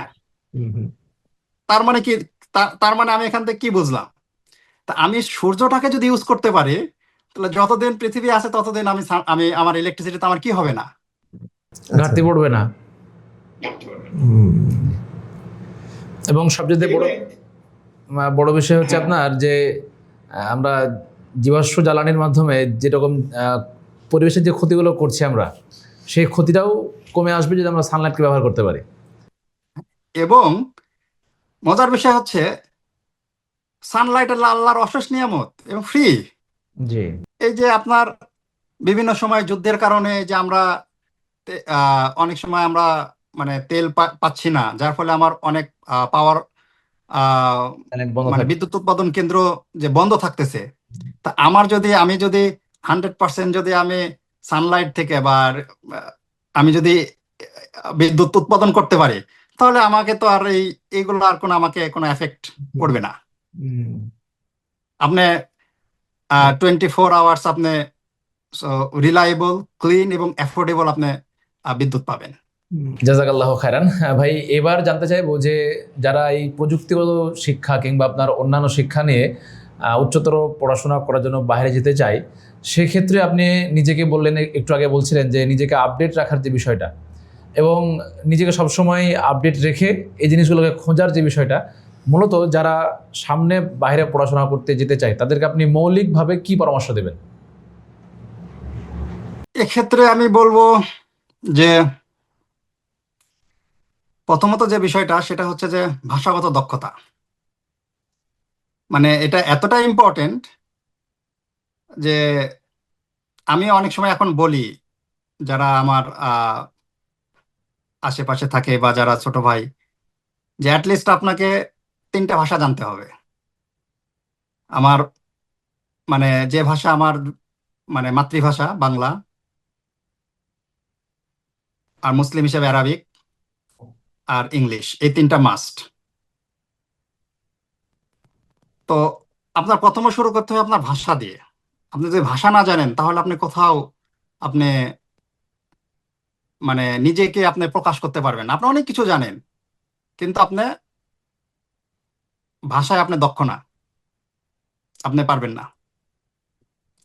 তো প্রথমত ভাষা, আর দ্বিতীয়ত আপনাকে যদি ইঞ্জিনিয়ারিং ব্যাকগ্রাউন্ড বা টেকনিক্যাল এই ব্যাকগ্রাউন্ড আসতে চান, সেক্ষেত্রে আপনার প্রত্যেকটা সাবজেক্টের, আপনি ফিজিক্স বলেন, ম্যাথস বলেন, এগুলার যে মেন কনসেপ্ট, এগুলো আপনি ক্লিয়ার করতে হবে। কারণ আপনি যখন বিশেষ করে ইউএস ইউনিভার্সিটিগুলোতে অ্যাডমিশনের জন্য বিভিন্ন স্ট্যান্ডার্ডাইজ টেস্ট দিবেন, আপনার ম্যাথস এবং ইংলিশের উপরে কোশ্চেন হবে। যদি ম্যাথস এবং ইংলিশের যদি কনসেপ্ট আপনার ক্লিয়ার না থাকে, তাহলে এই কোশ্চেনগুলো আসলে অ্যান্সার করা প্রায় অসম্ভব। কারণ এই কোশ্চেনগুলো খুবই ক্রিয়েটিভ। এখানে কোনো মুখস্থ বিদ্যা বলে কিছু নাই। আপনার মধ্যে যদি কনসেপ্ট ক্লিয়ার থাকে, একেবারে ছোটবেলাতে ক্লাস 6, 7, 8, 9 এর ম্যাথসের কনসেপ্ট যদি আপনার ক্লিয়ার থাকে, আপনি এগুলো মানে পার পাবেন। তারপরে যেটা বলবো যে আপনার ছোটবেলা থেকে আপনার এক্সট্রা কারিকুলার অ্যাক্টিভিটিসে আপনার ইনভলভ থাকা উচিত। বিভিন্ন ভলেন্টারি ওয়ার্ক বলেন, আপনি যে কোনো ওয়ার্ক আপনি মানে লেগে থাকতে হবে। এতে করে কি হবে, আপনার যে নেতৃত্ব দানের যে গুণাবলী, এটাকে আপনার তৈরি হবে। অনেক ইম্পর্টেন্ট। আমেরিকাতে বেশিরভাগ রিসার্চ হয় বা যে কোনো পড়াশোনা সব বেশিরভাগই আপনার হচ্ছে যে গ্রুপ ওয়াইজ, টিম, একটা টিমে কাজ করতে হয়। তো আপনি যখন মানুষের সঙ্গে একটা টিমে কাজ করার যদি মানে অ্যাবিলিটি না থাকে বা, তাহলে কিন্তু এটা একটু কঠিন। মানে টিমমেটদের সাথে কাজ করা, একই মানে ওনাদের সঙ্গে কি হবে, আপনার রিসার্চ বলেন যে কোনো কাজ আগায় নিয়ে যাওয়া, এটা কঠিন হয়ে যাবে। যার ফলে এই ছোটবেলা থেকে আমি মনে করি এই নেতৃত্বের যে গুণাবলী, এটা তৈরি করা উচিত। আর যদি আপনার ইঞ্জিনিয়ারিং এ যেতে চান, তাহলে অবশ্যই আপনার রিসার্চের এক্সপিরিয়েন্স, যদিও এটা আন্ডারগ্রেডে খুব একটা ইয়া নাই, তারপরে অনেকেই বিভিন্ন পাবলিকেশনস এগুলো মানে পড়া ভালো আর কি। আর অফকোর্স আপনি যদি গ্র্যাড স্টুডেন্ট হিসেবে আসতে চান, অর্থাৎ মাস্টার্স অথবা পিএইচডি, এটা তো ম্যান্ডেটরি। তো সব মিলিয়ে আপনার ওভারঅল আমি বলতে পারি আপনার ল্যাঙ্গুয়েজ আর বিভিন্ন স্ট্যান্ডার্ডাইজ টেস্ট, ম্যাথস, ইংলিশ তো আসে, এটাকে কনসেপ্ট ক্লিয়ার করতে হবে, রিসার্চ, আর এই তো। আচ্ছা, এখানে একটা ছোট্ট কোশ্চেন করে নিই যে আমেরিকার যে পড়াশোনার সিস্টেম এবং বাংলাদেশের সিস্টেমের মধ্যে কিছু পার্থক্য তো নিশ্চয়ই আছে, সেইটা তুমি যদি মোটা দাগে একটু বলো আমাদেরকে। আমেরিকার সিস্টেমটা পুরাটাই ক্রিয়েটিভ। এখানে মুখস্থ করে কেউ আসলে পরীক্ষা পাশ করতে পারবে না। অনেক সময় আমরা ওপেন বুক পরীক্ষা দিয়েছি, তবু মনে করেন যে আমরা আসলে মানে হয় না, মানে অ্যান্সার করা টাফ হয়ে যায় ওপেন বুক এক্সাম। কেন? ফর এক্সাম্পল আমি আপনাকে বলি, এখানকার পড়ালেখার সিস্টেমটা হচ্ছে আপনার আহ, মনে করেন একটা, কি দিয়ে এক্সাম্পল দিই, একটা টপিকস, যে কালকে সেটা ডিসকাশন হবে আর কি ক্লাসে। প্রফেসর অনেক সময় আগের সময় বলে দেয় কালকে এই ব্যাপারে আমরা ডিসকাস করব ক্লাসে। তো ওই টপিকসটা ওরা করে কি যে আহ, অনেক সময় দেখা যাচ্ছে গ্রুপ ওয়াইজ ভাগ করে দেয়, যে তুমি এই গ্রুপ, তোমরা এই গ্রুপ, এরকম 4-5 গ্রুপ ভাগ করে দেয়। দেওয়ার পরে পরে দিয়ে যখন ক্লাসে সবাই আসে, ওইটা নিয়ে ডিসকাস হয় আগে গ্রুপের মধ্যে, যে যে গ্রুপ ভাগ করে দিল গ্রুপের মধ্যে ডিসকাস হলো। এখন যে আমি আসলে কি বুঝলাম, এখন এই যে আমি কি বুঝলাম এগুলো, আবার আরেকটা গ্রুপ তারা কি বুঝলো, এবার এই দুই গ্রুপের মধ্যে আপনার সেই ভিউটা এক্সচেঞ্জ হচ্ছে, যে যা নোট করতেছে। তারপরে এবার সবাই প্রফেসরকে যার যার গ্রুপে ডিসকাশনটা রেজাল্ট বলতেছে, আমরা আমাদের গ্রুপে এই ডিসকাশন আমরা মনে করি এটা এইরকম, আরেক গ্রুপ বলতেছে এইরকম। এবার কি হচ্ছে, প্রত্যেকটা গ্রুপ আরেক প্রত্যেকটা গ্রুপকে আবার কোশ্চেন করতেছে, আচ্ছা তুমি যে এরকম বললা, তাহলে আমরা তো এরকম ভাবতেছি, তো এটাকে তুমি কিভাবে দেখতেছো? তো বেশিরভাগ ক্লাসগুলো তার এইভাবে করে আর কি, আমার মানে যেটা আমি দেখে আসছি আর কি। যার ফলে হয় কি, একটা স্টুডেন্টের মধ্যে যে ক্রিয়েটিভিটি, ডিসকাশন করলে ওখান থেকে নতুন কিছু একটা জিনিস বের হয়ে আসে। তারপরে প্রফেসর একটা ওভারঅল একটা সামারি টানবে আর কি।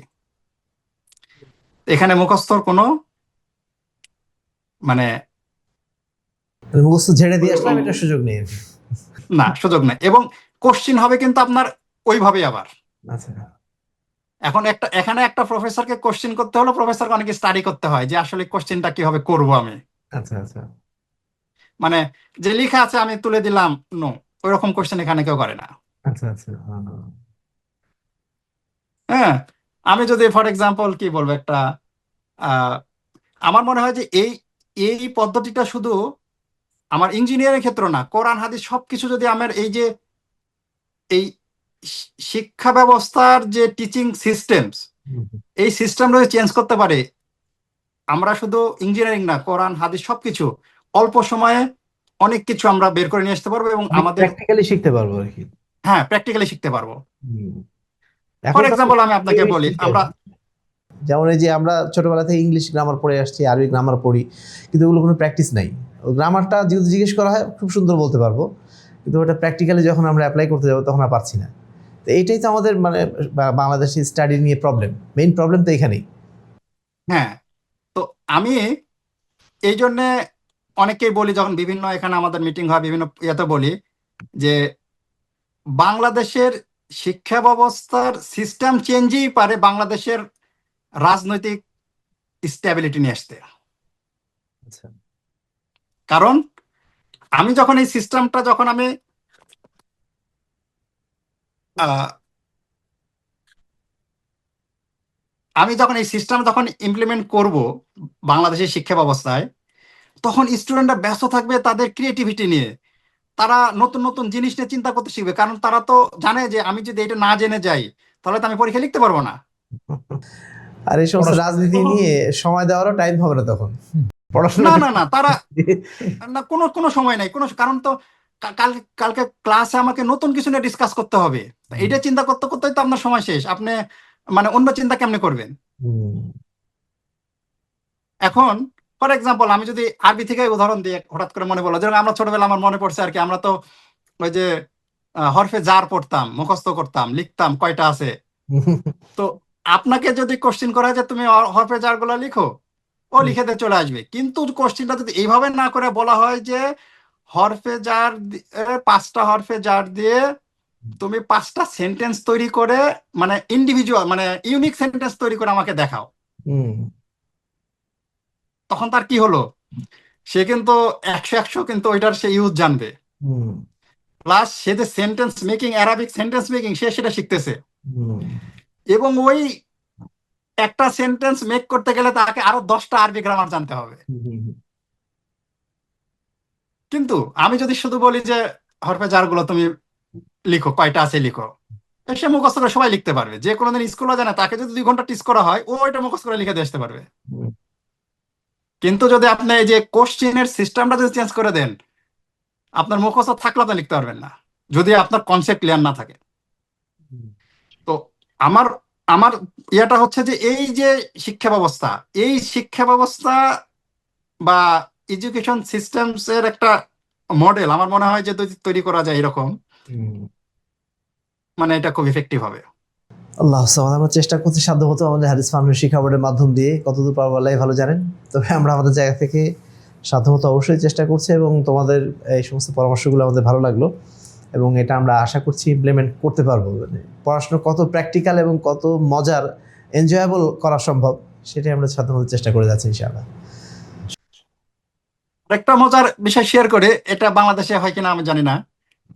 যেমন আমার বেশিরভাগ ক্লাসেই দেখা যাচ্ছে যে 2টা 3টা প্রফেসর আসতো, একটা প্রফেসর লেকচার দিচ্ছে আর 2টা প্রফেসর তারা হচ্ছে যে নোট করতেছে বিভিন্ন বিষয়ে।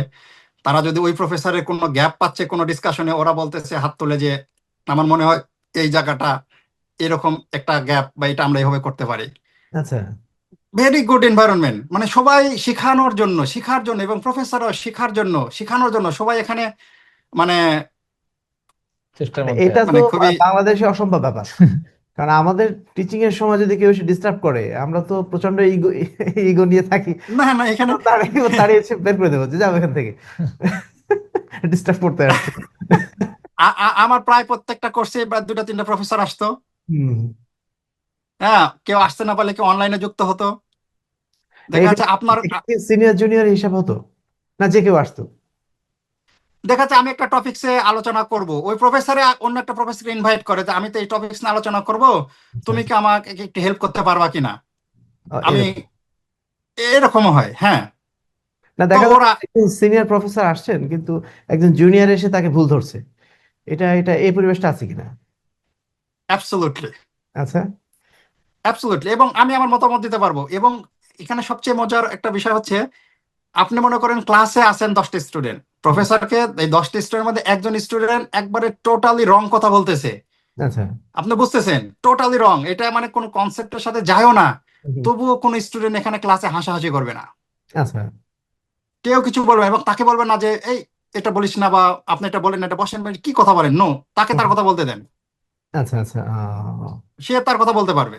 হুম, আরেকটা মজার বিষয় হচ্ছে, আসলে এখন মনে পড়তেছে কথা বলতে গেলে, আমি যখন ডাটমাউথে প্রথম আসলাম, তো প্রথম আমাদের বাংলাদেশে কি হয়, যখন কোনো নবীন বরণ হয়, অনেক ফুলের তোড়া, অনেক কিছু, মানে অনেক কিছু পরিচয় পর্ব, কিন্তু আমাদের এখানে কিচ্ছু না। আচ্ছা, এখানে আপনাকে শিখাবে যে এথিক্স কি জিনিস, পড়াশোনার এথিক্সটা কি জিনিস। আচ্ছা, আমাদের যখন ক্লাসে পরীক্ষা হতো, আমার সামনে বই খোলা, মানে বই আছে, সবকিছু আছে, আপনার ফাইনাল এক্সাম হচ্ছে, সামনে বই, হুম, প্রফেসর আপনাকে কিছুই বলবে না, কারণ প্রফেসর জানে ওর সামনে বই খোলা থাকলে সে ওই বই দেখবে না। হুম, এবং তাই এটাই ট্রু, আচ্ছা। কেউ দেখবে না। এথিক্স শেখানো হয় বলতে কি ধরনের এথিক্স বলো তো একটু, মানে দু একটা একটা, মানে ফর এক্সাম্পল। এথিক্স এথিক্স বলতে যে যে আমার পড়ালেখা আমার, আচ্ছা, আমি অন্য কারো লেখা দেখে লিখবো না।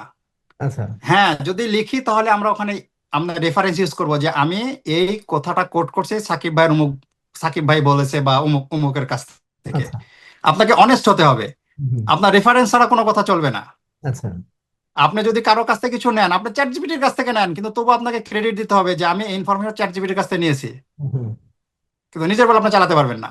আচ্ছা, আচ্ছা, এটাকে আমরা বলতেছি প্লেজিয়ারিজম। হুম, আর এটা তো লেখালেখির ক্ষেত্রে গেল। আর ক্লাসের ক্ষেত্রে আমি তো বললাম যে আমাদের একটা স্টুডেন্ট পাশাপাশি বসে এক্সাম দিচ্ছে, কেউ যদি একটা কোশ্চেন নাও পারে, তবে পাশের ফ্রেন্ডকে জিজ্ঞাসা করবে না যে আচ্ছা, এটা আসলে কি মানে হবে। এই অনেস্টিটা আছে এদের মধ্যে। অনেস্টি বলে, আপনি যদি বই খোলাও থাকে তবুও সে দেখে লিখবে না, সে পারবে না, লিখবে না, বই খোলা থাকলেও তারা দেখে লিখবে না। এটা শেখায় কিভাবে? ধরো আমরা বাংলাদেশের পরিবেশটা মানে হাজারবার বলেও তো শোনে না, আবার তো মানে যাচাই করতেছে। তো ওরা ওখানে যে এমন কি ঘটে যে তারা এটা শিখে ফেলছে এবং অ্যাপ্লাই করতেছে? আসলে আমেরিকান শিক্ষা ব্যবস্থা ছোটবেলা থেকেই মানে ওদের এই ট্রেন আপটা করানো হয়। ওই যে আমি প্রথম আবার ফেরত যাচ্ছি ফাউন্ডেশন, হুম, আচ্ছা। আপনাকে আমার মধ্যে যে আকিদাগত যে ফাউন্ডেশন আমার তৈরি হয়েছে, আমাকে তো আর পৃথিবীর কোনো শক্তি এটাকে ইয়া করতে পারবে না। হুম, তো আপনার যদি এই এথিক্সটা ওই ছোটবেলা যদি আপনার ব্রেনে ঢুকে দেওয়া যায় যে না, তোমার সামনে বই খোলা থাকলে তুমি কেন এটা লিখবা, আচ্ছা। হুম, ওই এবং ছোটবেলা থেকে তাকে ট্রেন করতে হবে তার ব্রেনকে হুম, যে তুমি যেটা করতেছো এটা অন্যায়। হুম, আচ্ছা। তো এখানকার বাচ্চারা ছোটবেলা থেকে ওইভাবেই বেড়ে ওঠে। সুতরাং বড় হয়ে তার সামনে যদি একটা কোনো কোনো বুকস যদি ওপেনও থাকে, সে যদি নাও পারে সে ওটা দেখে লিখবে না। না, সেটা নয় তাদের ক্ষেত্রে সত্য, কিন্তু ধরো আমরা যারা বাংলাদেশ থেকে গেলাম, আমরা তো অন্য কালচারে, তো আমরা কিভাবে শিখছি ওখানে যে? বাংলাদেশে শিখি না, ওখানে এখন শিখছি কোশ্চিন কেন? হচ্ছে যে এখন আমাদের কোশ্চিন হচ্ছে যে আমরা তো যারা মানে যারা বড় মানে আসছে, আমরা তো বুঝি আসলে আপনার যদি এক্সামের সময় এমন একটা এনভায়রনমেন্ট থাকে, মানে ওদের দেখে আপনি মনে চাইবে না, আপনি ওই ব্রেনে আসবে না যে আপনি ওই যে এনভায়রনমেন্ট, আপনি মনেই চাইবে না যে তাকে আমি একটা কোশ্চেন জিজ্ঞাসা করবো। আর আপনাকে কোশ্চেন আপনি কয়েকদিন ক্লাস করলেই বুঝবেন যে আসলে এরা যদি এগুলা জিজ্ঞাসা করেন তাহলে আপনার দেখে এমন ভাবে একটা লুক দিবে, মনে হবে যে আপনি আসমান থেকে আসছেন আর কি। আচ্ছা, আচ্ছা, পরিবেশটাই আলাদা। পরিবেশটাই আলাদা। আচ্ছা, আচ্ছা। আর আরেকটা আরেকটা বলি, সেটা হচ্ছে যে ক্লাস আমরা যখন বাংলাদেশে হয়, ক্লাসে স্যার কথা বলতে বলতে আমরা একটা কোশ্চেন হঠাৎ করে পাঁচজনকে জিজ্ঞাসা করি যে এই কি বললো বন্ধু, এটা কি বললো প্রফেসর।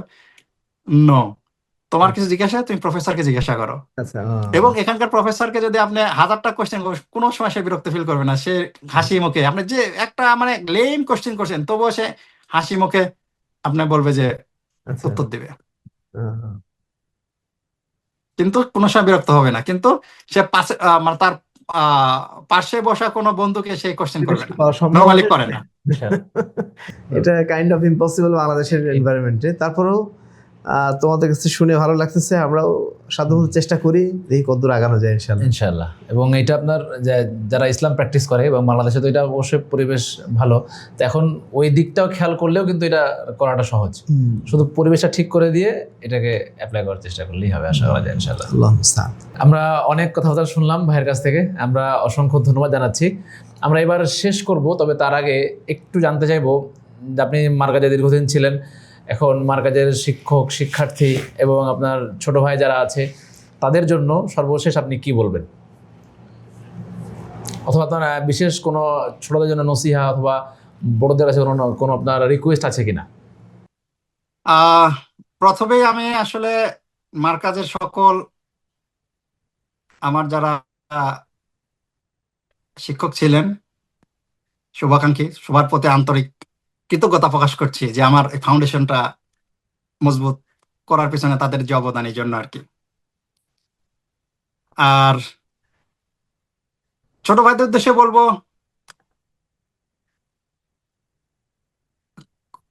কোনো সময় নিজের স্বপ্নকে ছোট করে না দেখতে, স্বপ্ন সবসময় বড় দেখতে হবে। আর নিয়মিত পরিশ্রম করতে হবে। আর অবশ্যই আল্লাহর উপরে ভরসা রাখতে হবে। সবসময় ভালো মানুষ হওয়ার চেষ্টা করতে হবে। আর কোনো সময়, আমি আবারও বলছি, কোনো সময় ব্রেইনে নিজের বড় স্বপ্ন নিয়ে নেগেটিভ ইমপ্রেশন নেওয়া যাবে না, কোনো সময় না। হবে না কেন? হবে, ইনশাল্লাহ হবে। আল্লাহর কাছে দোয়া করতে হবে, এক এক ওয়েতে না হলে আরেকভাবে চেষ্টা করতে হবে, বাট হবে। বাট প্রথমে যদি আপনি বলেন যে মনে হয় আমার দ্বারা হবে না, এতে আপনাকে ব্রেন আপনাকে সিগন্যাল দিবে যে আসলেই তুমি হবে। এখান থেকে সরে আসো। হুম, কিন্তু এই জন্য তো হাদিসের দৃষ্টিকোণ থেকে কোনো ছোট বাচ্চার কাছেও কি আপনি তাকে ভোলানোর জন্য মিথ্যা কথা বলতে পারেন? কখনোই না। সুতরাং আপনিও আপনার কাছে মিথ্যা কথা বলবেন না। হবে একটা সবসময় মানে পজিটিভ একটা ইমপ্রেশন দিবেন আপনার ব্রেনে, দেখবেন আপনাকে ওই পজিটিভই আপনাকে অনেক দূর আগায় নিয়ে যাচ্ছে। কারণ মানুষ কিন্তু অনেক কাজ করে কিন্তু সে কিন্তু টায়ার্ড হয় না, সে মানে ক্লান্ত হয় না। মানুষ ক্লান্ত হয় তার বিরক্তি থেকে, আমার কাছে যেটা মনে হয়। আপনি একটা কাজ করতে মজা পাচ্ছেন, আপনি অনেক করেন, আপনার কিন্তু টায়ার্ড লাগবে না, ক্লান্ত লাগবে না।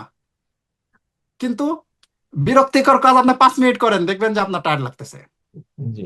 এই যে এখান থেকে আপনাকে সেই হরমোনটা রিলিজ দেবে। সুতরাং সবসময় এখানে পজিটিভ কিছু ইনপুট দিতে হবে, দেখবেন যে আপনি টায়ার্ড হচ্ছেন না, আপনার মোটিভেশন এর উপরে আছেন যে আপনার সামনে কিভাবে যেতে হবে। পাশাপাশি আমি আরেকটা কথা বলবো, সেটা হচ্ছে যে যেটা আমি নিজের উপরে অ্যাপ্লাই করি আর কি, সুস্থ থাকতে হবে, পরিমিত আহার করতে হবে, হেলদি খাবার খেতে হবে। কারণ আপনি যদি নিজেকে সুস্থ না রাখতে পারেন, হেলদি না রাখতে পারেন, তাহলে কিন্তু আপনি আপনার ওই ব্রেন ফাংশন ঠিকঠাক কাজ করবে না। হ্যাঁ, এবং খাবার খেতে হবে পরিমিত। যেমন আমি পার্সোনালি আমি দিনে 2 বার খাই, আচ্ছা। আমি নিজে দিনে 2 বার খাই, এবং আলহামদুলিল্লাহ আমি অনেক ভালো আছি, মানে ফিজিক্যালি স্বাস্থ্যগতভাবে খুব ভালো আছি। আচ্ছা আচ্ছা, আলহামদুলিল্লাহ। যত বেশি মানে অনেক পরিমাণ খাওয়া এটা শরীরের জন্য খুবই। আর যখন আপনার আসলে এটা, আমার ব্যাকগ্রাউন্ড ইঞ্জিনিয়ারিং হলো, আমি আসলে এই হেলদি লাইফস্টাইল নিয়ে এটা আমার বেশ ভালো পড়াশোনা আছে। আচ্ছা আচ্ছা যদি অন্য কোনো দিন সুযোগ হয় আমি ডিসকাস করব, মানে এইটা আপনার ক্যারিয়ার উপরে কিভাবে, মানে এটার ইফেক্টটা কিভাবে পড়ে আর কি। আচ্ছা এবং আপনার যে কোনো, আপনার মনোযোগের উপরে, আপনার গবেষণার উপরে, আপনার কনসেন্ট্রেশন ধরে রাখার জন্য আপনার এই হেলদি খাবার, এটা যে কত বড় ইম্পর্টেন্ট, আচ্ছা আচ্ছা। এটা আসলে বলে শেষ করা যাবে না। দেখ মাশাআল্লাহ, শেষ দিকে আর একটা নতুন পয়েন্ট নিয়ে আসলে, এটা নিয়ে আসলে দীর্ঘ আলোচনা করা যাবে হয়তো ভবিষ্যতে। তো আন্তরিক ধন্যবাদ তোমাকে বিষয়গুলো বলার জন্য। মানুষ যে রাগ করে, মানুষ যে মনোযোগী হয় পড়াশোনার ব্যাপারে, এভরিথিং আপনার ফুড হ্যাবিটের উপর ডিপেন্ড করে। আচ্ছা আচ্ছা। আপনি কি খাচ্ছেন, একটা মানুষের মানে খাদ্যাভ্যাস যদি ভালো হয়, মানে অন্যান্য অভ্যাসও ভালো হবে। জি। তো অনেক অনেক ধন্যবাদ তোমাকে, খুব ভালো লাগলো যে বহুকাল পর তোমার সাথে দেখা হলো এবং সেই সাথে অনেক গুরুত্বপূর্ণ কিছু বিষয়ে আলোচনা হলো। তো তুমি সামনের দিকে এগিয়ে যাও, মার্কাজের ছাত্র হিসাবে তোমাদের কাছ থেকে আমাদের অনেক প্রত্যাশা। এবং আমেরিকার বুকে মনে হয় তুমি ফার্স্ট স্টুডেন্ট আমাদের মার্কাজ থেকে, আমার জানা মতে। এটা আরেকটা মজার ঘটনা, মার্কাজ থেকে আমি ফার্স্ট, আমার কলেজ থেকে আমি প্রথম, আমার ইউনিভার্সিটি থেকে আইভি লিগে আমি প্রথম। আচ্ছা, মাশাআল্লাহ মাশাআল্লাহ। তো অনেক কিছুর প্রথম নিয়ে তুমি আমাদের সামনে উপস্থিত। তো আমরা আশা করছি আরো অনেক অনেক প্রথমের মানে অধিকারী তুমি হও সামনে। এবং আমেরিকাতে ফার্স্ট আমাদের মার্কাজের কোনো দায়ী হিসাবেও আল্লাহ রাব্বুল আলামিন যেন তোমাকে কবুল করে নেন, এটা আমরা কামনা করি। আমিন, এবং দোয়া করেন আমার জন্য, আল্লাহ কবুল করুক তোমাকে। আর অবশ্যই আমার খুব একটা স্বপ্ন আছে যে, আসলে এত এখানে তো আসলে অত কিছু বলা যায় না, মানে এই এডুকেশন সিস্টেম, এইটার যে একটা মডেল, এটা আমি যদি বাংলাদেশে আসি, ইনশাল্লাহ আমি আপনাদের সাথে শেয়ার করবো যে আসলে মডেলটা কি, কেমন হওয়া উচিত। ইনশাআল্লাহ অবশ্যই আমরা একসাথে কাজ করবো এটা নিয়ে। কারণ আলহামদুলিল্লাহ আমি ওয়ার্ল্ডের মানে টপ ইউনিভার্সিটি গুলো, রিসার্চ ল্যাব গুলো আমার যাওয়ার তৌফিক আল্লাহ দিয়েছে আলহামদুলিল্লাহ। এমআইটি বলেন, হার্ভার্ড বলেন, আইভি লিগের আরো কিছু ইউনিভার্সিটি বলেন, তো এদের তো শিক্ষা ব্যবস্থা সম্পর্কে আমি জানি, এইগুলা কিভাবে এরা পড়ায়, কিভাবে মানে ক্লাসে তারা মানে লিসন দিচ্ছে, এগুলো সম্পর্কে আলহামদুলিল্লাহ আমার একটা আইডিয়া আছে। আমি যদি এখানকার ক্লাস টাইম এনভায়রনমেন্ট গুলো আমাদের বাংলাদেশি মানে টিচারদের সাথে শেয়ার করি, আমার মনে হয় যে এটাও একটা ভালো একটা রিসোর্স হতে পারে, যে এরা মানে এখানকার প্রফেসররা কেমনে পড়ায় ক্লাস, কেমনে বিশ্ববিদ্যালয়গুলো এত বড় র্যাঙ্কিং গেল, মানে এই সমস্ত সিস্টেমের মাধ্যমে দিতেও গেছে। সেই সিস্টেমগুলো কিছুটা হলো যদি আমরা নিতে পারি, এটা আমাদের জন্য অনেক কাজে আসবে ইনশাআল্লাহ। আপনার আরেকটা ইনফরমেশন বলে রাখি, যে আমরা যখন এআই ইউজ করতেছি, এআই আমার ইউনিভার্সিটি ডার্টমাউথকে বলা হয় মানে এআই এর বার্থ প্লেস। আচ্ছা আচ্ছা। সম্ভবত আমি সালটা যদি ভুল না করে থাকি 1956-এ, মানে এটা সূচনা হয় আমাদের ক্যাম্পাস থেকে। এই এআই যে আমরা এখন ইউজ করতেছি, এই এআই এর ধারণাই তো আমাদের ক্যাম্পাস থেকে, সেই 1956-এ সম্ভবত, আচ্ছা, আমি যদি ভুল না করে থাকি আর কি। তাহলে দেখেন এরা কত অ্যাডভান্স। অ্যাডভান্স। এবং এরা এরা এই যে ওই যে আমি আপনাকে বললাম না একটা কথা, যে যখন ডিসকাশন হয় যে নতুন কি তুমি এখান থেকে বের করতে পারছো ডিসকাশনের মাধ্যমে, তো এই ডিসকাশনের মাধ্যমেই কিন্তু নতুন কিছু একটা জিনিস আপনি সামনে নিয়ে আসতে পারবেন। ডিসকাশন না হলে কিন্তু আপনি নিয়ে আসতে পারবেন না। আরেকটা কথা হঠাৎ এখন মনে পড়লো আর কি, যে আমার যদি কোনোদিন সুযোগ হয় বাংলাদেশে আমাদের মার্কাজে হোক বা কোথাও হোক, আমি একটা জিনিস শিখাবো যে গল্প কিভাবে করতে হয়। আচ্ছা,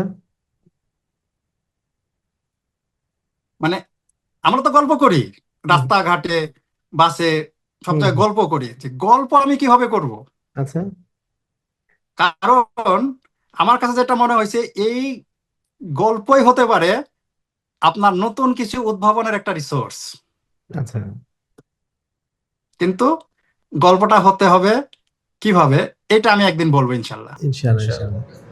তাহলে আপনার সাথে দুইটা জিনিস থাকলো, একটা ফুড হ্যাবিট আর একটা স্টোরি টেলিং। এটা নিয়ে আমাদের গল্প করতে হয় কিভাবে? তারিক টিভিতে ইনশাআল্লাহ তাহলে নেক্সট তোমাকে আমরা আবার দাওয়াত দেবো ইনশাআল্লাহ। ইনশাআল্লাহ। ইনশাল্লাহ। জি ভাই, আপনার অসংখ্য ধন্যবাদ। আমরা দীর্ঘক্ষণ ধরে আপনার কাছ থেকে অনেক বিষয় জানলাম আলহামদুলিল্লাহ। আশা করি আমরা পরবর্তী সময়েও আপনার সঙ্গে যুক্ত হতে পারবো। সবকিছুর জন্য জাযাকাল্লাহ খায়রান। সে সঙ্গে আমাদের চেয়ারম্যান সাহেব ছিলেন, তাকে অসংখ্য ধন্যবাদ জানাচ্ছি। এর পাশাপাশি যারা দেখছেন, এতক্ষণ আমাদের সঙ্গে আছেন, সবাইকে অসংখ্য ধন্যবাদ জানিয়ে আমরা আজকের প্রোগ্রামটা এখানে শেষ করছি। সুবহানাকাল্লাহুম্মা ওয়া বিহামদিকা আশহাদু আল্লা ইলাহা ইল্লা আনতা আস্তাগফিরুকা ওয়া আতুবু ইলাইক। আসসালামু আলাইকুম ওয়া রাহমাতুল্লাহি ওয়া বারাকাতুহু। ওয়া আলাইকুম আসসালাম ওয়া রাহমাতুল্লাহি ওয়া বারাকাতুহু।